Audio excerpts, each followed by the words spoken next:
नमस्कार विद्यार्थी मित्रांनो, स्वागत आहे तुमचं SK MPSC अकॅडमी या आपल्या यूट्यूब चॅनलमध्ये। अलीकडेच या ठिकाणी आपण जी काही महाराष्ट्राच्या भूगोलावर आधारित जी काही आपली लेक्चर सीरीज या ठिकाणी आपण सुरू केली आहे, त्या लेक्चर सीरीजमध्ये आज या ठिकाणी आपण लेक्चर क्रमांक 4 पाहणार आहोत। या ठिकाणी आजच्या डिस्कशनमध्ये मित्रांनो आपण महाराष्ट्र आणि महाराष्ट्र जलसिंचन या संदर्भात जे काही महत्त्वाचे फॅक्ट आहेत, जे की स्पर्धा परीक्षा दृष्टिकोनातून आपल्यासाठी महत्त्वाचे असतात, त्यांना या ठिकाणी आपण डिस्कस करणार आहोत।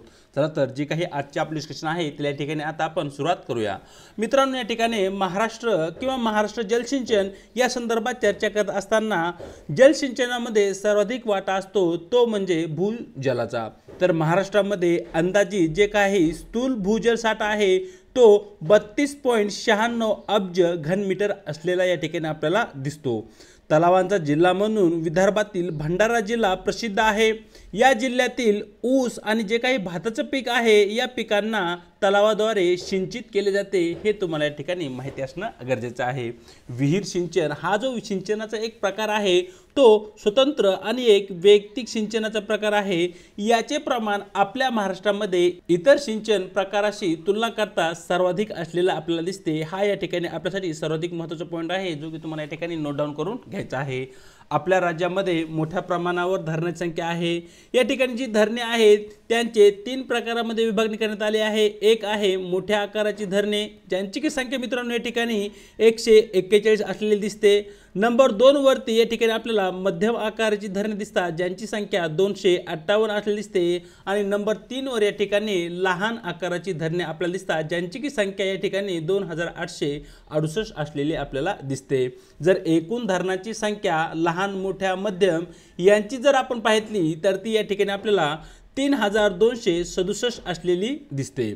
आपल्या राज्यामध्ये जे काही कूपनलिका आहे, ज्यांना या ठिकाणी आपण बोरवेल्स म्हणतो, त्यांचं प्रमाण कमी आहे। याच्या मागचं मुख्य कारण जर आपण पाहितलं तर ते कारण आहे आपल्या महाराष्ट्राचं जे काही भूपृष्ठ आहे तो बेसॉल्ट या खडकापासून बनलेला आहे। म्हणजेच बेसॉल्ट हा एक अग्निजन्य आणि कठीण प्रकारामधील खडक आहे आणि या खडकामध्ये बोरवेल्सचं प्रमाण किंवा जो काही बोरवेल्सचा उपयोग आहे म्हणावा त्या प्रमाणामध्ये होत नाही। त्यामुळे आपल्याकडे बोरवेल्सचं प्रमाण किंवा जे काही कूपनलिका आहेत त्यांचं प्रमाण कमी असलेलं आपल्याला दिसतं। अलीकडेच महाराष्ट्र सरकारने काही नदीजोड प्रकल्प हाती घेतले आहेत आणि त्यांची त्या ठिकाणी घोषणाही केलेली आहे। यामध्ये सर्वप्रथम जो आपल्याला पाहायला भेटतो तो म्हणजे वैनगंगा व नळगंगा या 2 नद्यांना जोडणारा नदीजोड प्रकल्प। महाराष्ट्र आणि गुजरात या राज्यातील प्रस्तावित आंतरराज्य नदीजोड प्रकल्पामध्ये आपण या ठिकाणी दमनगंगा पिंजाळ नदीजोड प्रकल्प पाहू शकतो। त्याचबरोबर पार, तापी आणि नर्मदा या ज्या नदीजोड योजना आहेत त्याही या ठिकाणी आपण पाहू शकतो। महाराष्ट्र जलसंपत्ती नियमन प्राधिकरण कायदा 2005 साली संमत झाला।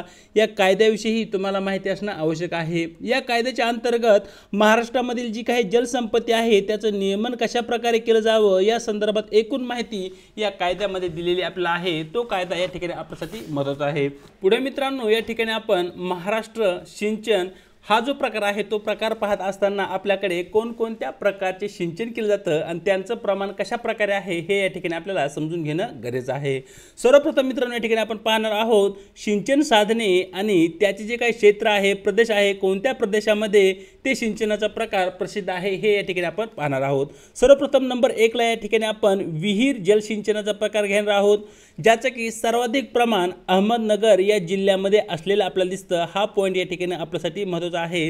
एकूण सिंचन किंवा एकूण जलसिंचन प्रकाराच्या 55% जलसिंचन आपल्या महाराष्ट्रामध्ये विहीर या प्रकारामधून होते। हा पहिल्या क्रमांकाचा जो काही पॉईंट आहे तो आपल्यासाठी महत्त्वाचा आहे। या ठिकाणी एकूण 3 फॅक्ट आपल्यासाठी महत्त्वाचे आहेत। एक आहे तो म्हणजे विहीर जलसिंचन, नंबर 2 आहे विहीर जलसिंचन सर्वाधिक अहमदनगर या जिल्ह्यामध्ये दिसते आणि त्याचे जे काही प्रमाण आहे एकूण जलसिंचनाच्या 55% असले दिसते। हे 3 फॅक्ट अतिशय आपल्यासाठी महत्त्वाचे आहेत, ते तुम्हाला या ठिकाणी लक्षात असणं आवश्यक आहे। पुढचा जो काही प्रकार आहे तो आहे कालवे व धरण। या ठिकाणी धरणाची निर्मिती करून त्यावर जे काही पाट काढले जातात, ज्यांना की या ठिकाणी आपण कालवे म्हणतो, त्या प्रकारचा जो काही जलसिंचनाचा प्रकार आहे त्या प्रकारामध्ये प्रामुख्याने त्याचं जे काही प्रमाण आहे ते 22.5% असलेलं दिसतं।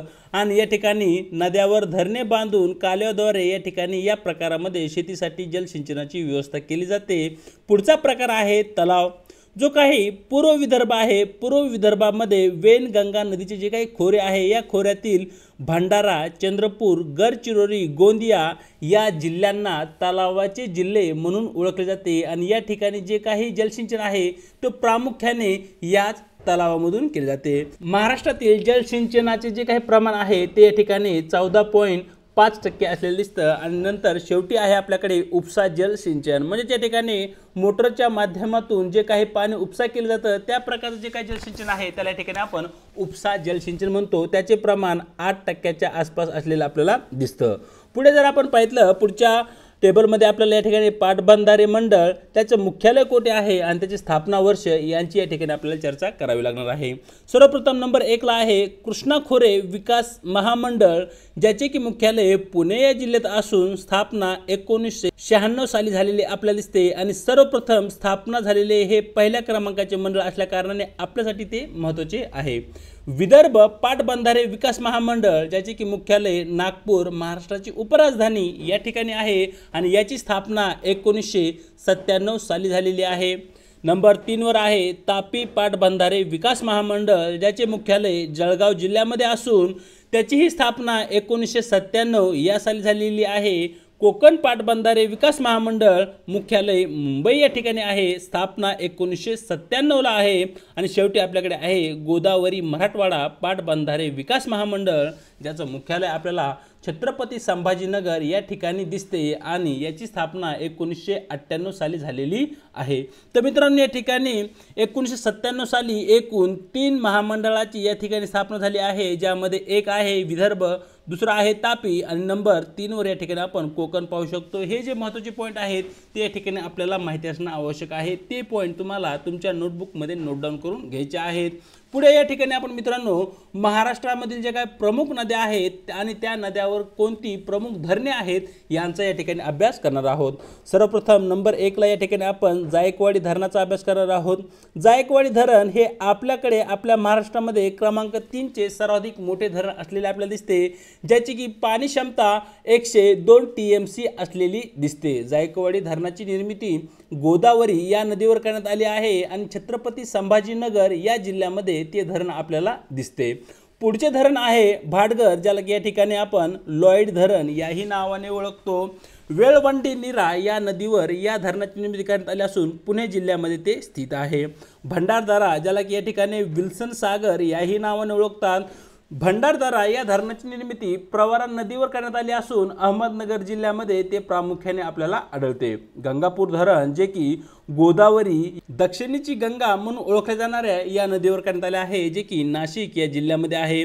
माजलगाव धरण सिंदफणा नदीवर बांधण्यात आले असून ते बीड या जिल्ह्यामध्ये आहे। मोडक सागर धरण वैतरणा नदीवर बांधण्यात आले आहे आणि ते ठाणे जिल्ह्यामध्ये आहे। दारणा धरण दारणा नदीवर त्याची निर्मिती केली असून नाशिक जिल्ह्यामध्ये ते आपल्याला आढळते। बिंदुसरा धरण बिंदुसरा नदीवर बांधण्यात आले असून बीड जिल्ह्यामध्ये ते आहे आणि बीड जिल्ह्याला जो काही पाणी पुरवठा आहे तो पाणी पुरवठा करण्यामध्ये हे धरण मुख्य भूमिका निभावताना आपल्याला दिसते। सिद्धेश्वर धरण दक्षिण पूर्णा या नदीवर त्याचं बांधकाम झालं आहे आणि हिंगोली जिल्ह्यामध्ये ते आपल्याला दिसते। मुळशी धरण मुळा नदीवर, जे की पुणे जिल्ह्यामध्ये आहे। पुढे एलदरी धरण, जे की दक्षिण पूर्णा नदीवर बांधण्यात आले आहे, जे की आपल्याला परभणी या जिल्ह्यामध्ये दिसते। पानशेत धरण, ज्याला की तानाजी सागर याही नावाने ओळखतात, ते अंबी किंवा मुठा अशा प्रकारची एकाच नदीची जी 2 नावे आहेत त्या नदीवर आपल्याला दिसते आणि ते पुणे या जिल्ह्यामध्ये स्थित असलेले आपल्याला दिसते। खडकवासला धरण मुठा नदीवर बांधण्यात आले आहे आणि पुणे जिल्ह्यामध्ये ते स्थित आहे। राधानगरी धरण भोगावती नदीवर त्याचं बांधकाम आहे आणि कोल्हापूर जिल्ह्यामध्ये ते असलेले आपल्याला दिसते। राधानगरी धरणची स्थापना किंवा बांधणी जी आहे ती शाहू महाराजांनी केली आहे, त्यामुळे या धरणाचं आपल्यासाठी महत्त्व आहे। कोयना धरण, ज्याला या ठिकाणी हेळवाक असंही म्हणतात, ते कोयना नदीवर बांधण्यात आलं आहे आणि ते सातारा जिल्ह्यामध्ये आहे। आपल्या महाराष्ट्रामध्ये क्रमांक 2 चे सर्वात मोठे धरण म्हणून या ठिकाणी आपण कोयना धरणाला पाहतो, ज्याची की पाणी क्षमता 105 TMC असलेली आपल्याला दिसते। वीर धरण नीरा नदीवर आहे पुणे जिल्ह्यामध्ये। तोतला डोह धरण पेच नदीवर नागपूर जिल्ह्यामध्ये आहे। पुरमेपाडा धरण बोरी नदीवर धुळे जिल्ह्यामध्ये आहे। भातसा, ज्याला की या ठिकाणी आपण शहापूर म्हणतो, ते भातसा धरण भातसा नदीवर बांधण्यात आले असून ठाणे जिल्ह्यामध्ये आहे। उजनी धरण आपल्या महाराष्ट्रातील सर्वात मोठे धरण, ज्याची की पाणी क्षमता 117 TMC आहे, ते या ठिकाणी आपल्याला भीमा नदीवर दिसते, जे की सोलापूर जिल्ह्यामध्ये त्याची स्थापना करण्यात आली आहे किंवा त्याची बांधणी करण्यात आलेली आहे। धामणी धरण सूर्या नदीवर ठाणे या जिल्ह्यामध्ये असलेले आपल्याला दिसते। पुढे जे काय वरसगाव धरण आहे ते मित्रांनो या ठिकाणी मोसी नदीवर पुणे जिल्ह्यामध्ये बांधण्यात आलं आहे। घाटघर धरण या ठिकाणी 2 धरणे आहेत, जी की प्रवरा आणि शाहीनाला या 2 नद्यांवर बांधण्यात आली आहेत आणि ती अहमदनगर या जिल्ह्यामध्ये स्थित आहे। माणिकडोह कुकडी या नदीवर बांधण्यात आले आहे। जुन्नर पुणे या ठिकाणी ते आपल्याला स्थित असलेले आपल्याला दिसते। कान्हेर वेण्णा नदीवर सातारा जिल्ह्यामध्ये आहे। टिंबे घोड नदीवर आंबेगाव पुणे या ठिकाणी आहे। भुशी वळवण इंद्रायणी नदीवर लोणावळा पुणे या ठिकाणी आहे। निळवंडे अप्पर प्रवरा नदीवर प्रवरा या ठिकाणी आहे आणि अकोला आणि नगर जिल्ह्याच्या सीमावर्ती भागामध्ये ते असलेले आपल्याला दिसते। वंडीवळे धरण कुंडलिका नदीवर मावळ पुणे या ठिकाणी आहे। दूधगंगा धरण आसनगाव याही नावाने त्याला ओळखतात, ते दूधगंगा या नदीवर बांधण्यात आले आहे आणि जे काही स्थान आहे ते आहे राधानगरी। जीवरेखा नदीवर जालना जिल्ह्यामध्ये त्याचं बांधकाम झालं आहे। वालदेवी धरणाची निर्मिती वालदेवी नदीवर नाशिक जिल्ह्यामध्ये करण्यात आली आहे। अरुणावती या धरणाची निर्मिती अरुणावती नदीवर आर्णी या ठिकाणी करण्यात आली आहे। इसापूर या धरणाची निर्मिती पेनगंगा नदीवर असून ते हिंगोली आणि यवतमाळ अशा 2 जिल्ह्यामध्ये स्थित असलेले आपल्याला दिसते। पुढे या ठिकाणी मित्रांनो महाराष्ट्रातील धरणे व त्या धरणांना काय नावे देण्यात आली आहेत, त्यांच्या जलाशयांची नावे काय, हे या ठिकाणी आपण या स्लाइडच्या माध्यमातून पाहणार आहोत। सर्वप्रथम जे काही जायकवाडी धरण आपल्या मराठवाड्यामधील सर्वाधिक मोठे धरण म्हणून आपण त्याला ओळखतो, त्या जायकवाडी धरणाला नाथसागर या नावाने ओळखतात। हा जो पॉइंट आहे तो या ठिकाणी आपल्यासाठी महत्त्वाचा आहे। पानसे धरणाला तानाजी सागर, भंडारदारा धरणाला ऑर्थर लेक किंवा विल्सन डॅम या नावाने ओळखतात। गोशीखुर्द धरणाला इंदिरा सागर या नावाने ओळखलं जातं। वरसगाव धरणाला वीर बाजी पासलकर यांच्या नावाने ओळखलं जातं। तोतला डोह हे जे धरण आहे मेघदूत जलाशय या नावाने ओळखला जातो। भाटघर धरण एसाजी कंग या नावाने प्रसिद्ध आहे। मुळा धरण हे या ठिकाणी ज्ञानेश्वर सागर या नावाने ओळखले जाते। मांजरा धरण निजाम सागर, मध्य वेतरणा बाळासाहेब ठाकरे जलाशय आणि कोयना धरण शिवाजी सागर अशा महत्त्वपूर्ण नावाने या ठिकाणी ओळखलं जातं। कोयना धरणाला शिवाजी सागर म्हणतात। हा जो पॉइंट आहे तो या ठिकाणी आपल्यासाठी महत्त्वाचा आहे, तो तुम्ही या ठिकाणी लक्षात ठेवायचा आहे। जे काही राधानगरी धरण आहे कोल्हापूर जिल्ह्यामध्ये आपल्याला दिसतं, त्याला लक्ष्मी सागर या नावाने ओळखलं जातं। तानसा धरण जगन्नाथ शंकर शेठ यांच्या नावाने ओळखलं जातं। तापी प्रकल्प मुक्ताई सागर या नावाने ओळखला जातो। माणिकडोह शहाजी सागर या नावाने ओळखला जातो। चांदोली वसंत सागर, उजनी यशवंत सागर या नावाने ओळखलं जातो। या ठिकाणी उजनी धरणाला यशवंत सागर या नावाने ओळखलं जातं। हा पॉईंट या ठिकाणी आपल्यासाठी महत्त्वाचा आहे। त्याचबरोबर जे काही राधानगरी धरण आहे त्याला लक्ष्मी सागर या नावाने ओळखलं जातं। ज्या कोणत्या पॉईंटना या ठिकाणी आपण स्टार केला आहे ते सर्वच्या सर्व पॉईंट या ठिकाणी आपल्यासाठी अतिशय महत्त्वाचे आहेत। त्या पॉईंटवर आपलं खास लक्ष असलं पाहिजे। दूधगंगा याला राजश्री शाहू महाराज यांच्या नावाने ओळखलं जातं। वेतरणा धरण मोडक सागर या नावाने ओळखले जाते। विष्णुपुरी धरण शंकर सागर या नावाने ओळखलं जातं। अशा प्रकारे या ठिकाणी आपण जी काही धरणे आहेत त्यांची जी काही जलाशय आहेत त्यांची जी काही नावे आहेत ते नावे या ठिकाणी पाहितली। पुढे या ठिकाणी आपण महाराष्ट्र आंतरराज्यीय धरण प्रकल्प जे काय आहेत ते या ठिकाणी आपण पाहणार आहोत। आंतरराज्यीय धरण प्रकल्प म्हणजे असे प्रकल्प जे की महाराष्ट्र आणि इतर राज्यामध्ये मिळून एकत्र बांधण्यात आले आहेत, त्या प्रकल्पांना या ठिकाणी आपण आंतरराज्य प्रकल्प असे म्हणतो। त्या प्रकल्पांच्या ठिकाणी चर्चा करूया। सर्वप्रथम पाहणार आहोत पेंच, ज्याला त्या ठिकाणी तोतला डोह असं म्हणतात, ते या ठिकाणी आपल्याला महाराष्ट्र आणि मध्य प्रदेश या 2 राज्यांमधील प्रकल्प आहे। लोअर पेनगंगा महाराष्ट्र आणि तेलंगणा या 2 राज्यांच्या सहकार्याने त्या या ठिकाणी विकसित केला जात आहे। पुढे या ठिकाणी जो काही कालिसरार बाग आहे तो या ठिकाणी मित्रांनो महाराष्ट्र आणि मध्य प्रदेश या 2 राज्याच्या सहकार्याने निर्माण केला जात आहे। लेंडी प्रकल्प महाराष्ट्र आणि तेलंगणा या 2 राज्यांमध्ये आहे।